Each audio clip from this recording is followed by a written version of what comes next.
ప్రముఖ సామాజిక మాధ్యమం ఎక్స్ అంటే ట్విట్టర్ సోమవారం రోజు ప్రపంచవ్యాప్తంగా కొన్ని ప్రాంతాల్లో డౌన్ అయింది.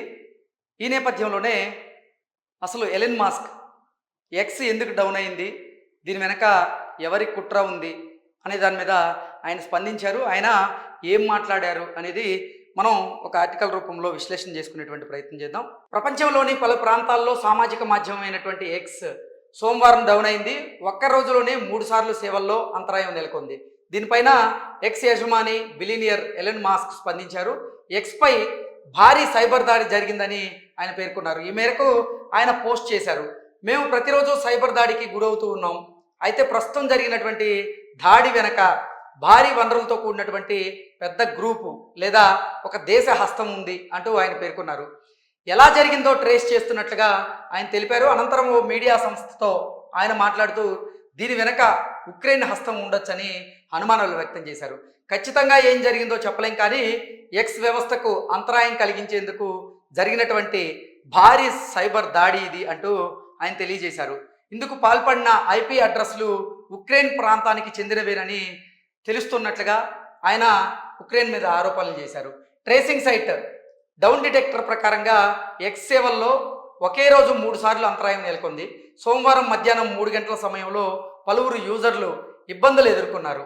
ఇక రాత్రి 7:30 సమయంలో మరోసారి ఎక్స్ డౌన్ అయింది. ఇక రాత్రి 9 గంటలకి మళ్ళీ సేవల్లో అంతరాయం నెలకొంది. దీంతో పలువురు ఎక్స్ను యాక్సెస్ చేసుకోలేకపోయారు. 56% మంది యాప్ యూజర్లు, అలాగే 33% మంది వెబ్సైట్ వాడుతున్నటువంటి వారు ఇబ్బందులను ఉన్నారు. America, India, UK, Australia, Canada వంటి ప్రధాన దేశాల్లో ఈ అంతరాయం నెలకొంది. దాదాపుగా 40,000 మంది యూజర్లు ఈ ఎక్స్ గురించి నిన్న ఎక్స్లో ఉన్నటువంటి అంతరాయం గురించి వారు ఫిర్యాదు చేయడం జరిగింది.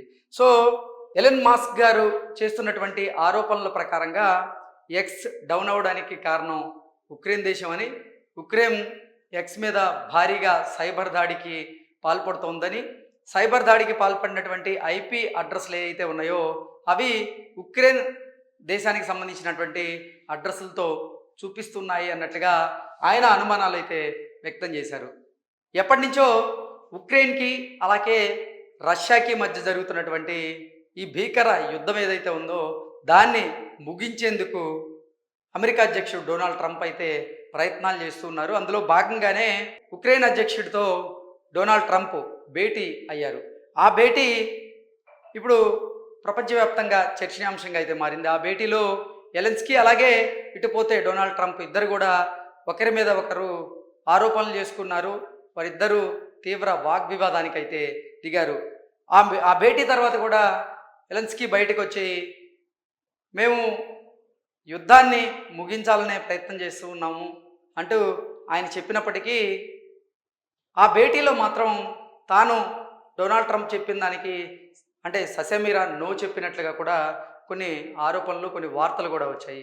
ఈ నేపథ్యంలోనే ఇప్పుడు అమెరికా ఈ యుద్ధం నేపథ్యంలో రష్యాకి సపోర్ట్ చేస్తుందని ఈ ఉక్రెయిన్ అధ్యక్షుడు భావించారో ఏమో తెలియదు, కానీ ఈ సైబర్ దాడికి కారణం మాత్రం ఉక్రెయిన్ దేశం అని, దీని వెనక ఉక్రెయిన్ హస్తం ఉంది, ఉక్రెయిన్ హస్తం వల్లే ఎక్స్ డౌన్ అయిందని, ఇవి కొన్ని ప్రాంతాల్లో అంతరాయం ఎదుర్కోవడానికి కారణం భారీగా వారి మీద సైబర్ దాడి జరిగింది అంటూ కూడా ఎలన్ మాస్క్ అయితే ఇప్పుడు ఉక్రెయిన్ దేశం మీద ఆయన ఆరోపణలు చేస్తూ ఉన్నారు.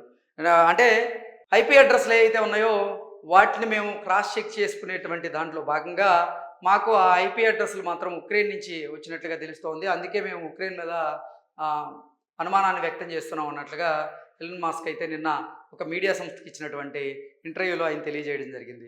ఏది ఏమైనప్పటికీ ఇది రష్యా ఉక్రెయిన్ల మధ్య ఉన్నటువంటి భీకర యుద్ధాన్ని నిలిపే క్రమంలో భాగంగా ఇది ఉక్రెయిన్ అమెరికా యుద్ధానికి కూడా దారి తీసేలాగా ఉందంటూ కూడా కొంతమంది అంటే విశ్లేషణ అయితే అందజేస్తున్నారు. దానికి కారణం ఏంటంటే మొన్న ఉక్రెయిన్ అధ్యక్షుడు అలాగే డొనాల్డ్ ట్రంప్ ఇద్దరు కూడా భేటీ అయ్యారు. ఆ భేటీలో భాగంగా డొనాల్డ్ ట్రంప్ని ఆయన ఆదేశాలను ధిక్కరించేలాగా ఉక్రెయిన్ అధ్యక్షుడు మాట్లాడడం జరిగింది. వారిద్దరికీ మధ్య వాగ్వివాదం జరిగిందనేటువంటి వార్తలు ఏవైతే వస్తున్నాయో ఆ వార్తలు దీనికి బలం చేకూర్చేలాగైతే ఉన్నాయంటూ కూడా పలువురు అభిప్రాయాన్ని వ్యక్తం చేస్తూ ఉన్నారు.